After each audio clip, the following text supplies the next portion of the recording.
জীবন চলার পথে নিজের চাইতে বেশি কখনো কাউকে ভালোবাসবেন না।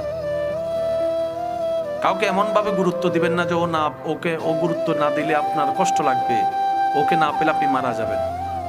দুনিয়ার একটা নিয়ম কি জানেন? আপনি যেটাকে বেশি লাই দিবেন সেই আপনাকে বেশি কষ্ট দিবে। যেটাকে আপনি পাওয়ার বেশি চেষ্টা করবেন সেটাই হাত থেকে দূরে সরে যাবে। যেটাকে বেশি আদর করবেন সেই বেশি বিপদ দিবে আপনাকে।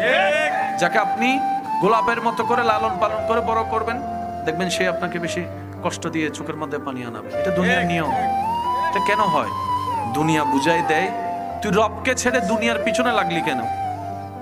তোকে তো রব বানালো, তুই রবের দিকে না যাবি, তুই সৃষ্টির দিকে কেন গেলি? তুই যে ভালোবাসা খুঁজছিস সেটা রবের কাছে ছাড়া নেই কোথাও সৃষ্টিতে। বান্দার জন্য রবের ভালোবাসা, উম্মতের জন্য নবীর ভালোবাসা। সুবহানাল্লাহ। সেজন্য যতদিন বাঁচবেন দুনিয়াতে শুধু গাটা লাগাই চলবেন, দুনিয়াকে নিজের মধ্যে নিয়েন না। কারণ আপনি কান্না করলেও হায়াত চলে যাবে, হাসলেও হায়াত চলে যাবে। তো কান্না করে সময় নষ্ট করার কোনো দরকার